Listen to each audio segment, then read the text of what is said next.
Hello, future chefs of America. I'm standing here in front of part of my cookbook collection and looking forward to speaking to you all and talking about your future. Let's see. I started cooking when I was a little girl. I was always interested in what was happening at the stove, and my parents bought me a little toy kitchen to play in so I wouldn't endanger myself. And then they later started this gourmet cooking club. They cook food from all over the world and American regional cuisine and, of course, soul food and Southern food, which greatly influenced me. I later went to college and started cooking for friends and hosting my own dinner parties, much like my parents did. You know, I think if you follow your passion and you cook and are in hospitality for genuine reasons, that you'll be successful. And I think one of the most important things I did was always write things down, always take notes. I still have the notebooks from my different positions as a line cook, as a sous chef. I worked extra jobs as a bartender, as an assistant food stylist, always rounding out my knowledge and experience in this industry. And I really think that that's important. And read as many cookbooks as you can. Follow the top chefs. You all have so much access now with social media and the internet. Pick some chefs whose style you like. Follow them. Try to work for them. Try to work for the best in the business if you can. You might have to make some sacrifices. You might not be able to take a vacation or have the birthday party that you want or attend your friend's birthday party. I mean, there's always sacrifices that come with success. So keep that in mind. And the industry is always changing. Opportunities change, business models, trends and cuisines change. So, you know, try to be flexible and again, develop as many skills, learn as much. You can see by my cookbook collection, I have a lot of food writing. I studied a lot of barbecue before I opened my barbecue restaurant. I have other different cuisines represented here too. So that's all I have to say for you today. It's a long journey, but it can be a really wonderful and rewarding journey.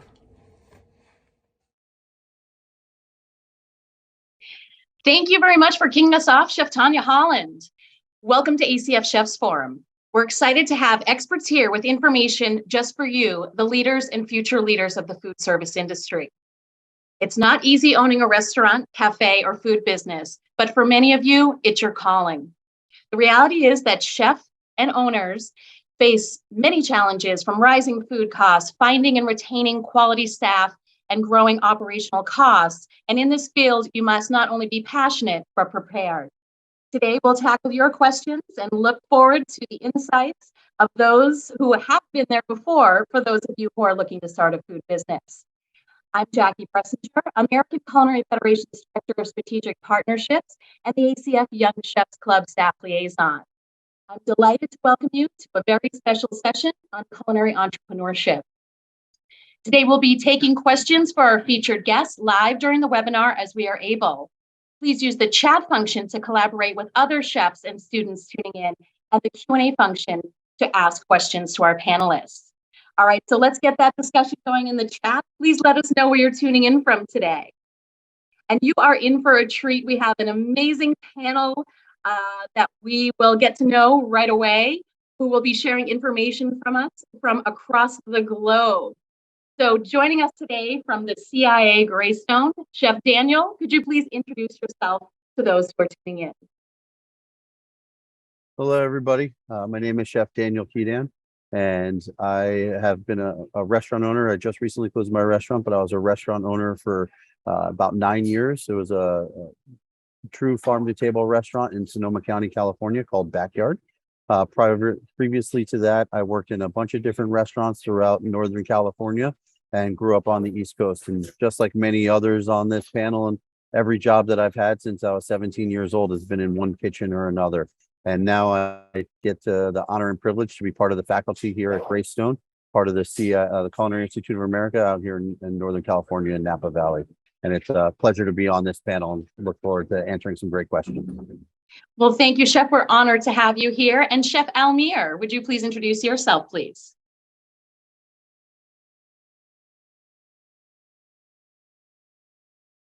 Hello, everybody.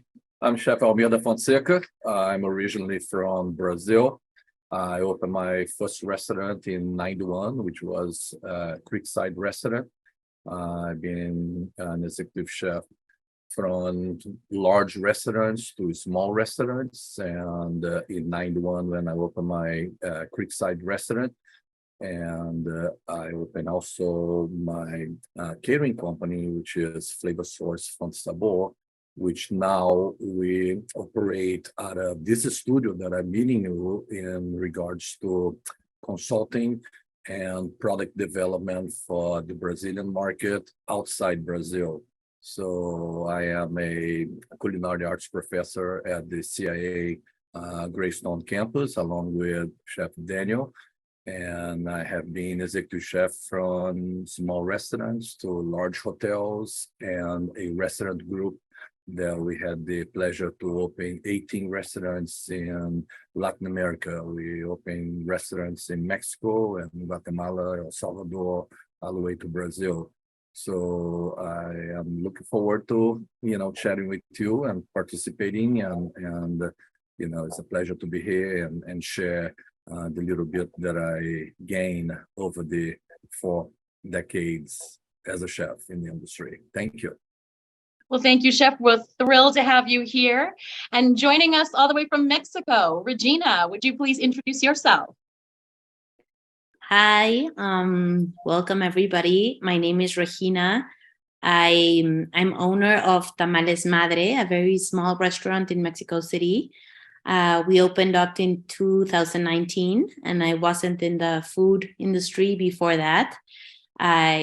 Opening up a restaurant was pretty much a career change for me. So I don't have the experience of all these chefs, but I just loved cooking, and I started Tamales Madre, is a place that is specialized in cooking tamales. That's a traditional food here in Mexico and in Latin America. And it's based in corn, in maize, and we use only native corns. So we process the corn here in the restaurant as well, which is a very, very small restaurant. It's 23 meters, square meters. So it's pretty much you're part of the kitchen. So it's kind of like a different take on visiting a restaurant. But yeah, we've been on since 2019. It's been kind of a very challenging and nurturing experience for me. But yeah, very, very excited about it, and very excited to share part of my experience with all of you. Well, thank you, Regina. We could not be more pleased to have you here with us to learn from your insights. And also joining us from Estonia, Christian, would you mind introducing yourself? Hello, everybody. Cheers from Estonia. My name is Christian. I'm coming from Estonia, and I've been in the business for about 22 years by now. And I've been actually working in front of the house. So I've been a sommelier until I opened up my own restaurant, which happened in 2011. Today, I run 2 restaurants, one of them farm to table, about 50 covers during the winter time and 120 covers during the summertime. So we're very seasonal. And our second venue is more of a bistro style, so we do a lot of casual food for the locals living around us. So we are there about 80 covers during the winter time and about 200 during the summertime. So again, very seasonal business. Well, outstanding. And thank you so much for being with us here as well today. And I would also like to introduce our guest moderator, ACF Young Chefs Club President, Isaiah Gerard, a current student at the CIA Greystone. Making his moderating debut. Isaiah, at this time, I'll be passing the webinar over to you. Thank you. Thank you, chefs. Hello and welcome for joining us on this very special call today. It is an honor to have the opportunity to talk with these amazing industry professionals. As an aspiring culinarian, I am very excited to hear the great advice our panel has to share on entrepreneurship and opening a restaurant. With that being said, let's jump right in. Our panelists have been selected for this call today because they all have owned or currently own a restaurant or food business. The driving force for opening a restaurant behind most chefs or restaurateurs is a strong passion and love for food and serving people. Let's hear from some of the panelists on what their inspiration was behind opening their first restaurant or becoming an entrepreneur. Chef Almir, we can start with you. Yes, Isaiah, thank you. Yeah, and thanks for the invitation. And yeah, I think for me was after completing my apprenticeship and moving into a executive chef position, taken over from the chef that apprenticed me, I basically wanted to cook my food to actually be able to represent who I was as a professional culinarian and a cook, and let a little bit of my heritage and a little bit of my background show a little bit more freely, on the food. I'm as you know, I'm originally, the son of a 6th-generation farmer. So farm to table for me is not a cliche, it's actually a way of life. So I was able to kind of work with small producers around the region and put that little stamp on that. And that I still do up to today, whether it's a small event or a medium-sized event or product consulting. I try to kind of work on that. So the inspiration really was there, like use my background and use the connection that I had with farmers and protein fabrication and fishermen and produce farmers and winemakers and those things. That really was the inspiration to kind of make a very organic kind of scenario. And besides serving people, we are in the service industry, and I love the connection of being able to cook and work with people and serve the guests and make sure that their experience in our venue was the best as possible. So that really was the nucleus of my inspiration. Thank you, Chef. So inspiring. Serving people is definitely a priority in this industry. So thank you, Chef. Chef Regina, what inspired you to open your first restaurant or become an entrepreneur? So as I said before, for me, it was a career change. So I was in urbanism before starting the kitchen. I've always loved cooking, and I always loved hosting and serving people. But yeah, I fell in love with the world of maize, which is basically native corn here in Mexico and in other places around Latin America. It's the base of the diet, and we consume less and less corn and within our diets. And I just fell in love with that world and with the diversity behind corn. And we're pretty much like losing a lot of that agrobiodiversity. So I kind of took that into kind of my vision of Tamales Madre. And also tamales, which is one of our pre-Hispanic dishes, and one of the most, it's very like common because it's a street food here in Mexico, but also it's one of the most sophisticated dishes that you could have in Mexican food. And nobody was really dealing with only tamales. We see tacos everywhere. We see tacos, pretty much every take on tacos, very cheap, very fancy. Everybody has their style, but tamales, it's just like not as I don't know, as trendy, I guess. And people are not emphasizing, and it's a food that was commonly more like doing cooked at homes, and people don't have the time to cook anymore. So it's kind of getting lost, at least here in Mexico, that tradition. And I really wanted to go there and visit that. And it's been a journey because there's so much to learn around this, only like this particular dish. There's recipes around each state of Mexico has maybe 20, 30 different recipes on how to make tamales, and different ways to wrap them and different ways to serve them and to process the dough. So it's been a learning experience, and it's also kind of sharing this experience with Mexicans that don't even know about the history of these tamales, even if it's kind of like such an obvious dish in our history.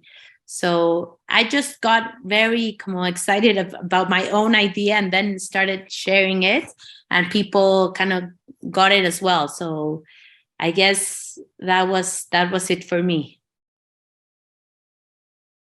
Awesome. Thank you, Chef. Yeah, it's so amazing how food could bring so many people together. And, that one cultural dish is so important to, everyone in commodity. So next, most young chefs aspire to one day open up their own establishment. With this comes many rewards and satisfaction, but it could also present some challenges. One of these challenges being not knowing how to get the business started. Chef Daniel, I want to start with you. What are some mistakes that chefs often make when opening a restaurant? This is a really spectacular question, and some of the answers that I have, I wish I had known when I had opened my restaurant. And one of the first things to understand is idealism doesn't necessarily pay the bills. And when I opened my restaurant, we were, just like Chef Almir, a true farm to table restaurant. We worked with so many different ranchers and farmers and foragers, and it was amazing. And I had the naivety to think that was really going to make a difference. And so one of the biggest things that I can recommend to anybody is to understand financials, understand the bills, understand the impact that understanding business is more important and just as important as the food that you're producing. And really know what it's truly going to cost to get your business off the ground. One of the biggest things is think of every cost that you're going to need and then double it. And that might be enough. And in all actuality, it's not. To have reserves in the bank, to have enough financial resources to get through those rough months that are coming, because every business sees a downturn. And one of the biggest things that we saw in the pandemic was the businesses that had some of that wherewithal and had some of those resources were able to have the time to make the adjustments necessary. And that's one of the things that I wish I had known going into it, having enough in the reserves to be able to, because once you get behind financially, you make desperate decisions, and desperate decisions are usually not the right ones when it comes to financial understanding. And if you can keep yourself from having to do that, that's a step in the right direction. And honestly, as chefs, we're so passionate about what we do and the impact that our food has. The overall dining experience that the guests have is way more important than any one dish that you're going to put out. And understand that the food is just one aspect of this great dining experience that will keep people coming back and coming back and coming back. It starts the story, it brings people in, but what's going to bring them coming back time and time again is the overall experience, not just the food that we produce. And I think for me, I wish I had a much better understanding of that when I opened up my restaurant. And in turn, luckily I got to learn, and we were able to sustain and build a great reputation. We had a Bib Gourmand. We were part of Slow Food, and we're one of the first restaurants in California to receive the snail of approval from Slow Food. And those recognitions are great, but also understanding business is even better. So that's my first advice. Thank you, Chef, for that great advice. Christian, from your perspective, what mistakes do you see that chefs or restaurateurs often make when opening up a restaurant? Yeah, I totally agree with financials, obviously. But I would also add that sometimes we tend to forget how it is to be an employee. And I think this is also like one of the core fundamentals, how to actually bring your team into success, how to not stress or burn out yourself, not try to make everything by yourself. How can you actually include your team into those important decisions, and also how to give importance to their daily chores. So for me, actually, this has been one of the, let's say, keywords, how to rebuild the business once it had started. Like, how can how can I make it work so that everybody in the team has their importance, so not that everybody would turn around me. And I think this is very, very important to keep your team along on what you do. Thank you, Chef. This leads us to our next question. Having worked in the industry, I know that it requires a certain skill set to work in the kitchen and become a chef. What special skill set might someone need to open or run a successful restaurant? Chef Regina, we'll start with you. Well, so I guess a bit of what Chef Daniel said and Christian, I guess the business and financial, it wasn't my case. I have to say that I'm not a financial person. And that has been a very, it has been a very key thing for me, because I opened up around passion and just loving what I did, and then ended up in a big financial mess because I wasn't like doing numbers straight, and I was all about kind of passion for food and doing things right and going to kind of idealist, as you said. And I think, kind of like having your business very clear, where's the business, and having that clear is gonna give you everything to work with at the end.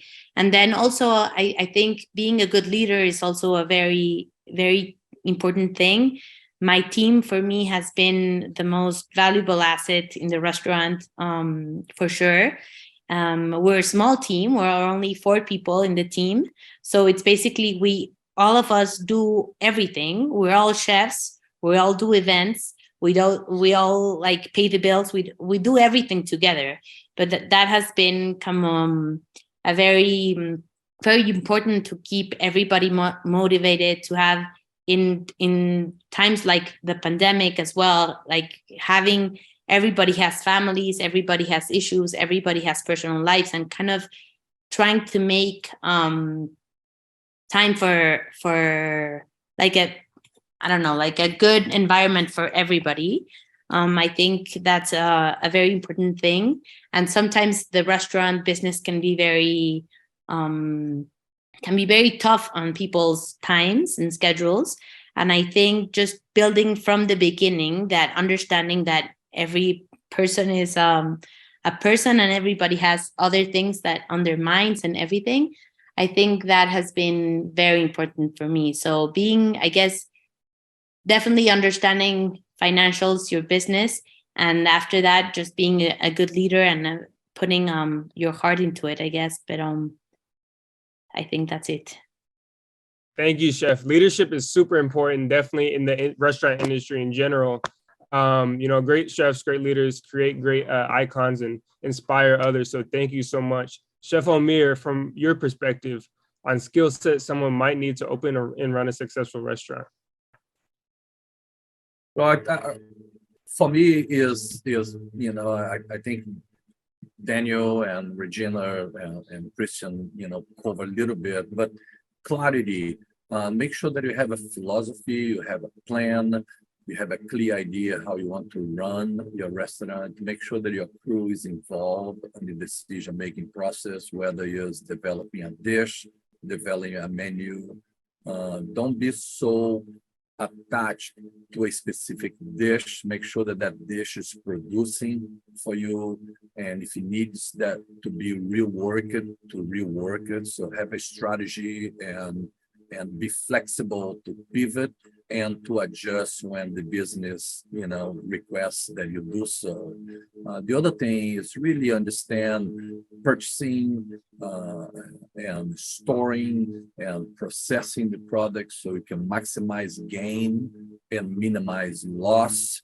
I think a lot of the restaurants that fail, it's not necessarily because the chefs can cook great food, it's because they can't manage product and they can manage the business itself. So really make sure that one, your crew have a stake in the success of a business, and make sure that you really understand how to handle from purchasing to processing to selling and to even reselling. Understanding really is the sustainable cookery and the art of leftover and product loss. Those kind of things I think really would help a successful business last. And all those things can be remedied with a really clear plan and a really clear strategy to getting the business off the ground. It's like Chef Daniel mentioned, a lot of us that open restaurants in a young age, we end up learning, as we go. And now that the young chefs that you invited for this event, can have the ability to find mentors and to get people that have a previous experience to help them along. Take advantage of it. Find a mentor that will tell you what you need to hear, rather than a mentor that's going to tell you what you want to hear. And really take those advice to heart and go in with a clear plan and well informed and building a business based on knowledge and other chefs' previous experience. Don't try to be a jack of all trades. Try to find your niche and perform. So that would be my best advice so far. Thank you so much, Chef. And we actually have a audience question. So to Chef Regina, Tamales Madres featured on PBS here in Washington, D.C. by Chef Patty. Can you tell us more about that experience and how media exposure has affected your business? Well, I have to say that when I started, I've never done an actual effort to do marketing or anything. It was pretty much people kind of getting a sense of what we were doing and kind of seeing that we were working with like a very traditional food that as I said, like kind of like nobody was noticing in that way. So yeah, kind of this, I think media exposure, if it wasn't intended, but it's been huge for Tamales Madre because, as I said, we're a very, very small space. We're a very limited team with limited resources. We've discovered when I started, everybody asked like, who does your social media? And I'm like, I do the social media. Like there's nobody else doing anything. But it was just like communicating what we're doing. And it started like kind of creating, generating attention. And I guess people are craving kind of these types of projects, sharing where we're coming from, who are our producers, like why native maize. We're kind of like storytellers in that sense. And I think, and that's all been very natural for me and for the rest of the team as well. And I think, people pick up on that, and having things like social media really help because there's not a lot of investment you have to put into that. Just a bit of your time, of course, but it's not money that's like marketing money, and people get to know you through your social media.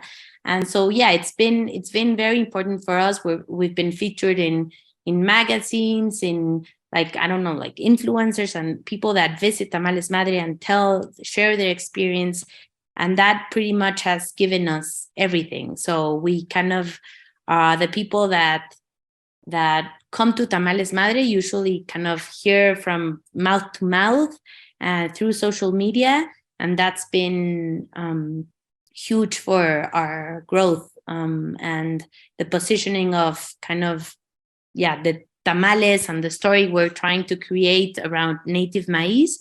It's also kind of been very important to have all this media exposure. Thank you so much. This kind of actually leads us onto our next question, which is a very important question. So no matter the success of a restaurant, every now and then a restaurant usually gets a bad review or a difficult guest. Chef Daniel, I want to start this question off with you. What is your advice when dealing with a bad review or a difficult guest? When I first opened my restaurant, I would literally look at Yelp probably 3 to 4 times a day. And I would sit there and just obsess over every little detail. And you have to have a balance with it and understand it. One, a bad review, they're going to happen. And you have to be able to deal with the fact that not everybody's going to love every experience that they have. You also have to sit there and learn from that and be able to, the biggest thing that I can say is be able to hear criticism, be able to hear what's not going right, be able then to make adjustments and take it with professionalism, right? The best thing that you can do is be able to hear people say something's not right, because that gives you the opportunity to fix them. There's nothing worse than somebody not telling you and then just not returning, or it's talking badly about your operation and you not being able to do anything about it. So take those seriously and pay attention to them, but also don't overly obsess, right? I after the first year, I never looked at Yelp again, because I realized that wasn't the feedback that was helping me significantly. What was helping me was direct consumer feedback, being able to hear from my guests, be able to hear from my partners, being able my wife was my restaurant owner, being able to hear her criticisms as from somebody outside of the kitchen, right? And being able to adjust. And as chefs, we're so caught up in our own perfection, in our own everything, that we're having such a hard time hearing them. So when you have that difficult guest, hear what they're saying and be able to look at it from an outside perspective, from their perspective, and hear what's going on with them. But also you need to be able to stand your ground and represent who you are as a business owner. So there's a really fine line. But the one thing that one thing to say is, really, whenever you get those criticisms, whenever you get that feedback, when you get that difficult customer, be able to hear what they're saying from their perspective, and that'll help you to make whatever necessary adjustments that need to be made. Sometimes it's a smile and just having a guest being heard. And sometimes it's actually, apologizing to them and making adjustments to the food or the experience. Sometimes it's inviting them back in. Whatever you want, every situation is going to require a different outcome. But again, like I said, taking their side and being able to see what's going on from their perspective is one of the best pieces of advice that I can give. And also being able to hear it and really hear when something isn't right. Thank you, Chef. Yeah, that is super important. Being able to take criticism and using it to better enhance your restaurant is super, super important. So there are young chefs on this call that aspire to open their own restaurant or food business. How can young chefs best prepare themselves to open a business in the future? Christian, we'll start with you. Yeah, that's a very good one. What I would actually advise, first of all, is not to do it too early. I mean, there is always this part where you want to open up as you become a chef, but actually, I would put it this way, that every time you work for somebody else, you are not paying for your mistakes. Then actually take this as a learning curve. So travel around, go to the places that actually have something to give you lessons. And then make it worthwhile, meaning that actually use some time to actually digest those thoughts, mark the best ideas for yourself for the future, actually make your own kind of idea book for the future. What's most important is actually to stay open, not to focus on your own proof, but actually be open for everything there is. And even if you find something stupid to begin with, actually try to find the reasonings behind. They might not be working for you, but actually also even understanding why some things are not working for you, but they are actually working for this type of business can help you succeed in the future. So I think it's, first of all, really being open for different set of ideas, and then being there to explore through, and maybe taking, like, I would say, 10 years within the business, actually, really to study how the business works from inside out. Thank you so much, Chef. Chef Keaton, how do you believe chefs can prepare themselves for owning a business? Well, like I said originally, is learning the math, learning the numbers, being very proactive and understanding it, but also recognizing your strengths and weaknesses. Right? If you are not good at sitting at the computer and looking at the numbers every single week, and that's not your strong point, find somebody who is. That's one of the best tools is recognizing where your skill sets are. And if your passion and what you want to be doing is being on that line and cooking all your food, great. But then you're going to need people to do all the things that you're not able to do. So getting yourself ready to open up your own operation is really understanding the role that you want to play and the role that you will be successful in. If you're not good talking with staff, well, then don't be. If you're not the one that wants to be the face of the business and you want to be more in the background, well, then find somebody to be the face. If you're not the one that wants to sit in the office and do the numbers, then find somebody that you trust to do it. And one of the other things that I forgot to mention with those bad customers that I want to make sure is the one other thing that I need to explain is you want to defend your staff. Right? You want to be an advocate for the people that are selling your vision every single day. And when you have a difficult customer, as much as you want to accommodate to them, you also need to make sure that you're giving your staff the safety and the power to be in your space and to sell your vision. And that's one of the best things, that also translates into this too, is understanding how to manage people. If you've never done it before, I recommend getting some practice before opening up your own restaurant, because managing a staff and turnover and all the things that go into it, training and hiring and firing, right? These are all things that you don't want to learn on your dime. That was one of the best pieces of advice that Christian said, is any experience that you can get before you open yours is learning on somebody else's dollar. And every mistake that you make costs you dollars. And it's really hard to hear this thing that we're so passionate about, that drives us every day, that you can work 15 hours and then go home and read cookbooks and come up with new things. And we're so passionate about the food that we do. But we have to remember that this is a business, and all that idealism, all the support that we give to the local community, everything that we do is nothing if we don't stay in business and are able to pay our bill. Yeah, that point that you brought up about making your employees happy and kind of listening to them is super important. That actually leads us to an audience question. And this goes out to any panelist that wants to answer it. One of the audience members said, can you speak about employee retention? How do you keep your staff happy and engaged, especially now? So whoever wants to kind of answer that question, go for it. I can just jump in and say very quickly, the biggest thing is to listen to your staff, right? And to give them the tools that they need to be successful.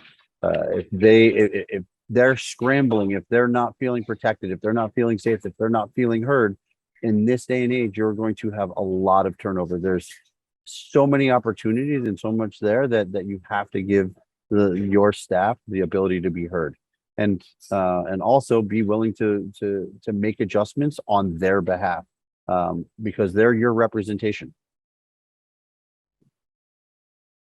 Thank you, Chef. Any other panelists could kind of add in where they want to? Yeah, if I may jump in, I think Chef Daniel already made a very good point, but then what I would add is I think we would need to think how to keep our staff developing, actually, because we kind of take this like happening by itself within our industry, but actually I think that like when you have first made the safety within the company, then the next question is what can you make for people to grow? And this will not actually happen on itself. So, for example, in our restaurant, we have the development conversations 3 times a year with everybody. And it's not only about like how do you grow as a professional, it's also how are things going back at home and how is life general.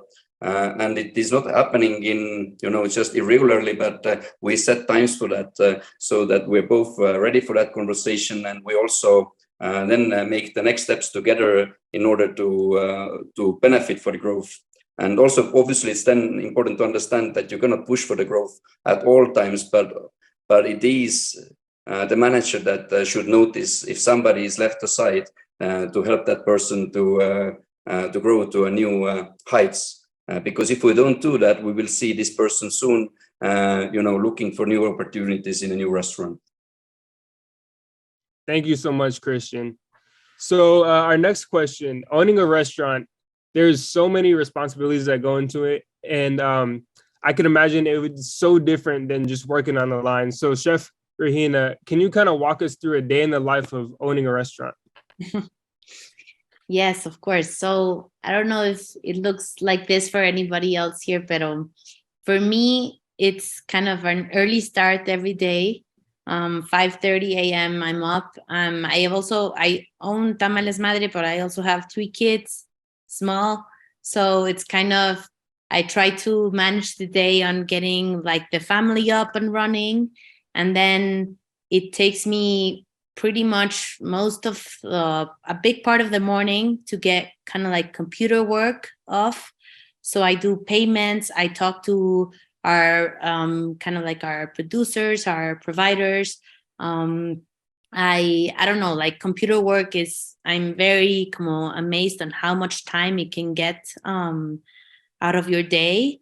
And so I try to do that like as quick as possible. But as I said, I do kind of, because we're a small team, and even I guess like even bigger restaurants, it's very hard to get like a big staff to get like your kind of like all this managerial things like done for you, right? So you pretty much, at least when you're an entrepreneur, you do a bit of everything yourself. So I'm like buying new equipment or seeing packaging or talking to our providers or checking out the new menu and changing prices. So all that I'm doing for a big part of the day. And then when I'm done, I try to get, or even if I'm not done, I try to get to Tamales Madre around noon, and I stay there for a couple of hours. And because it's a small place, I cannot be there physically all day because we have like the staff running and we cannot fit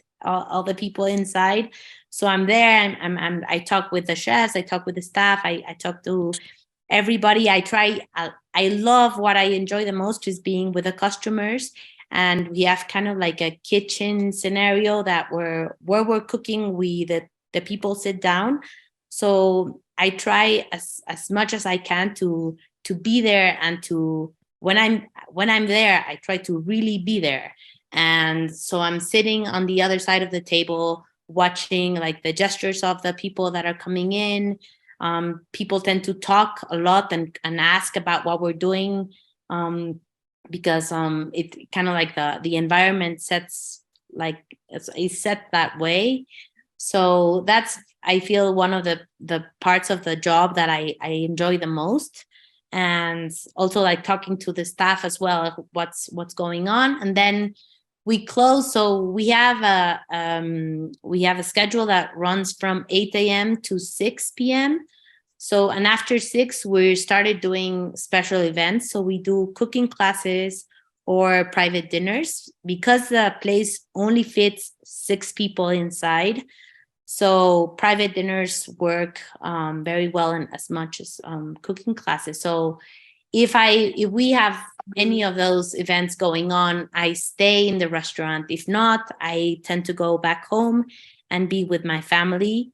And I also, like, it's a mess, right? So every time I have to like step in or step out and go back home and come back to the restaurant, I kind of like, I'm everywhere all the time. But yeah, it's pretty much where every Tamales Madres, so the day ends up at 6.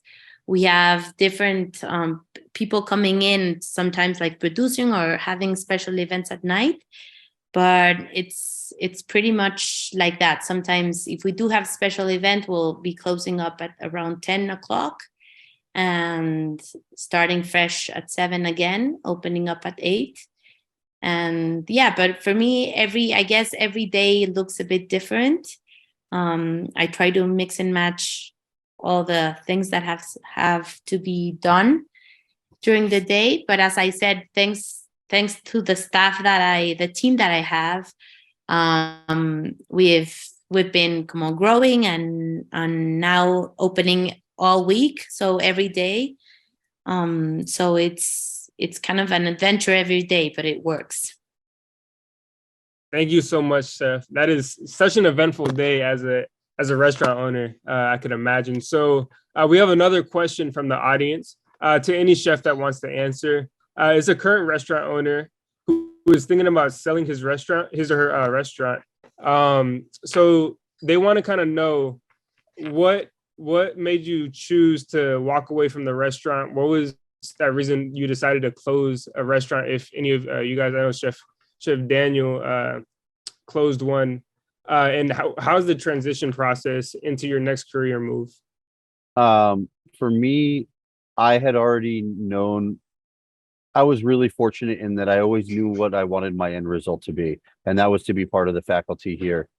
Chef Almir on this call with us has been my mentor throughout my entire culinary career from back in 2006 when I moved to California, and that was a discussion that I had with him, and also being able to come here. And so before I had closed my restaurant, I had already joined the faculty here and knew that transition was coming. The process of closing a restaurant is arduous. There's a lot of little details, everything from equipment to staffing to timing properly. What do you do with the foods and everything else? And the sale process is interesting. And again, it can be, if you're going to sell your restaurant, the biggest recommendation I can get is get a very good real estate agent that knows the commercial business, that knows the restaurant business, so that they can work with potential buyers that know what they're getting into. The worst thing that you want is to go through the process, and this happened to us. The first real estate agent that we were working with didn't really vet the people coming to look at the restaurant, and it ended up with, after 2 months of negotiations and walkthroughs and processes, that they ended up at the last minute pulling out. And so, working with a good real estate agent and being ready for a process. As far as transitioning to what's next, enjoy it. Being a restaurant owner is one of the greatest experiences of my life. And joining the faculty here at Greystone has been even better. Thank you, Chef. If there's any other panelists that kind of wants to add to that, feel free.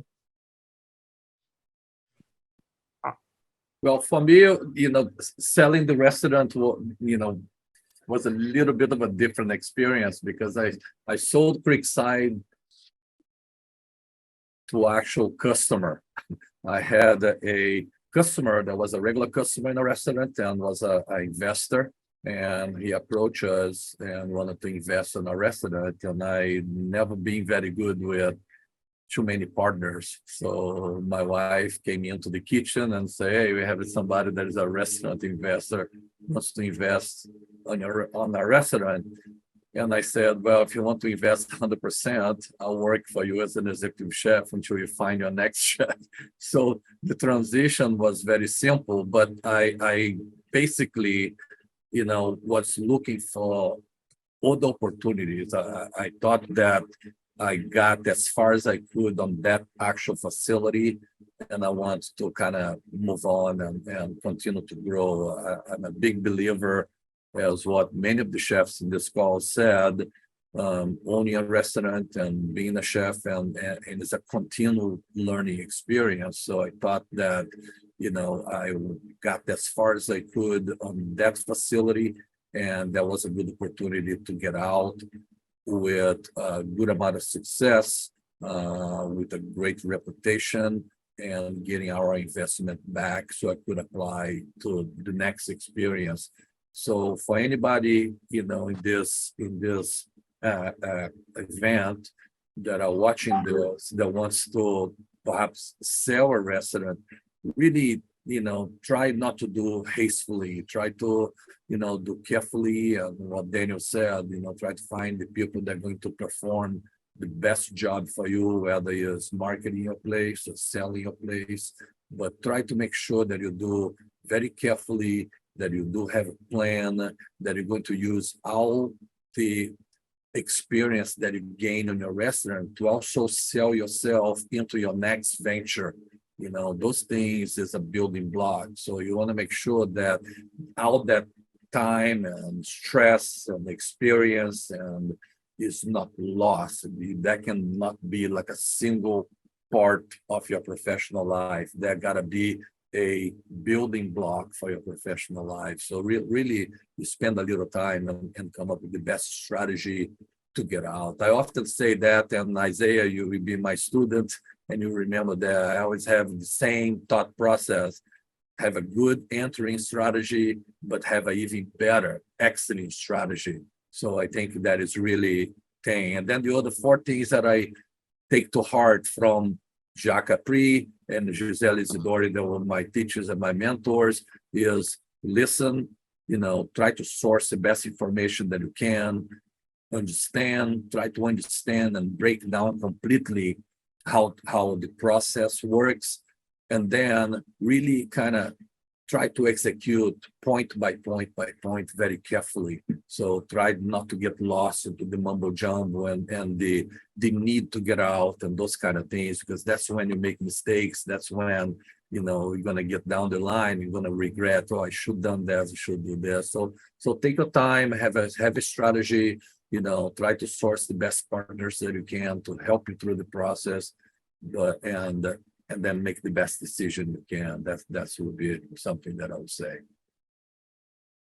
Thank you so much, Chef. That is some great advice. So I just want to, again, personally thank every single one of the panelists for being a part of this call. Before we end it out, I'm going to have each of the panelists give their last piece in word of advice to young chefs and even current restaurateurs or people that want to open up a restaurant. What is one last thing you want to leave with everyone? Chef Christian, we can start with you. Yeah, I would say that stay always open for new, be inspired, and that carries you on. Thank you, Chef. Chef Dan. The one thing I can say is also be part of and grow with the community around you. It's really important that support that you give to the community and receive from the community is what gets you through those difficult times.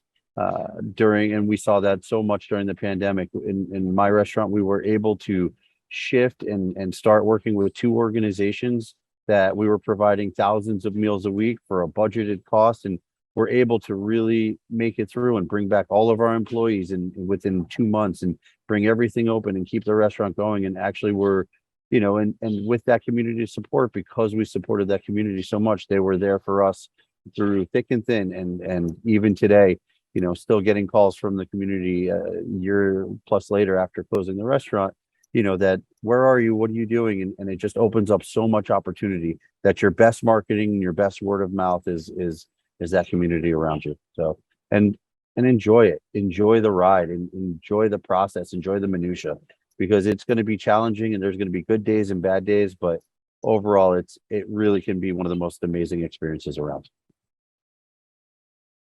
Thank you, Chef. Rahina? So I think I would say that just if you're a student now, be very aware that you're always a student, or at least you should always have like a student mentality of learning from everything, learning from others, learning from your customer, learning from the experiences, the new things that come up every time. I think that's very important in everything that we do, even if you're a chef or not a chef. But in this industry that it changes so much, we have so much to learn about food, about others, about teams, about the business, and everything changes all the time. So having that mentality, I think it keeps you motivated. It keeps you changing. It keeps you alive. It keeps you, I don't know. I feel like that's a very, very important thing to keep in mind. Thank you so much. Chef Almir? Well, I think it does, to summarize what all the great advice that everybody have, I tend to think that mentorship, just kind of in your career, in every career, mentorship is super, super important. I speak, about my mentors on a daily basis, and I've been around the block for a couple of decades now. So be a good mentor and communicate and try to make sure that your crew and your core staff, have a stake in the success of your business, and that is the best way to retain people. I have it, there in Salvador. They both with me for 16 years now, and my wife have Teresa that is with her for almost 30 years now. And every time we have multiple things going on, and those folks, they're always there to help us and help us accomplish what we're trying to accomplish. But from my standpoint, as with the experience that I gained, not only enjoying the ride, but try to learn from that, really understand that in the industry that I come from, perfect days is 1 in 100. So enjoy when things are not going well. So the best picture of the best cooks is the one that can pivot, that can adjust, especially when things are not going so well. Try to really, thrive on those kind of experience, because this is going to be the best enjoyment that you're going to get is when things are not going so well. And then in the end of the service, you sit down with your crew and thought about, wow, we did a great job because we made those decisions. We pivoted when we had, and the customer experience did not suffer. So those kind of things, that is really how that I talk to students all the time. A lot of times, people change their attitudes when things are not going perfect. When things are not going perfect, that's really is the challenge. That's really where and how we're going to learn the most. Because our business, as Regina just mentioned, it is multiple parts moving at the same time. So you need to make sure that you understand that the life of a professional culinarian is a life of adjustments, a life of pivoting, a life of decision-making processes, and you're going to have to do those things. But lastly, find a mentor. There's nothing wrong about asking for help. There's nothing wrong about calling, a previous chef or a friend chef or a business individual and ask for help and get them. I have right here, a previous, student of ours that is about to open his restaurant. I have his financials over here that I'm looking over, make sure that he didn't miss, anything. And he's about to open in a couple months. And this is probably my number 12 since I joined the CIA. And I do that with pleasure because I see that is my job. I went through, and Jacques was there to help me. Giselle was there to help me. Now I make myself available to help the next person. So mentorship, is a big part of people's success, especially when they just start. So that would be, something that would, continue on and appreciate, this is a forum that we can discuss that a little bit. Thank you. Thank you so much, Chef. Mentorship is definitely so important to me. And I know I've had mentors throughout my journey this far that have inspired me to push myself and do better. So thank you guys so much. Thank you to every single one of the panelists. It means a lot to me, and it means a lot to everyone on this call. So to wrap up, Jackie, I'm passing it over to you. Well, thank you very, very much. And a huge virtual round of applause as we thank today's presenters and our moderator who have represented our industry from across the world. We truly appreciate you taking the time to share your wisdom and your enthusiasm for the restaurant industry with the students and professionals who are tuning in today. And a special shout out to Isaiah, who planned this whole presentation. Great job. And thank you again to the panelists for all of the inspiration. Please be on the lookout for a survey that you'll receive tomorrow, along with the recording of this session. You'll need to complete the survey in order to earn your 1 hour of ACF CEH. And our next webinar will be on April 6th. We hope that you'll turn in to learn the secret of Southern biscuits with Chef Virginia Willis. And on April 13th, it will be our annual spotlight on culinary cannabis education. And on April 20th, we'll learn about the cuisines of Guam, featuring a live demonstration from the Greenbrier Resort in West Virginia. You're all invited to join us in the Big Easy at ACF National Convention, which will be held July 16th through the 19th. We are heading to New Orleans. Visit acfchefs.org and click on the events tab to learn more and register now for ACF National Convention or the ACF Educators Summit. On behalf of the American Culinary Federation National Office, thank you again to our guests. Thank you to the ACF Young Chefs Club for bringing us this fabulous learning opportunity. And of course, thank you all for tuning in and joining us today. Have a great day, and we'll see you all soon.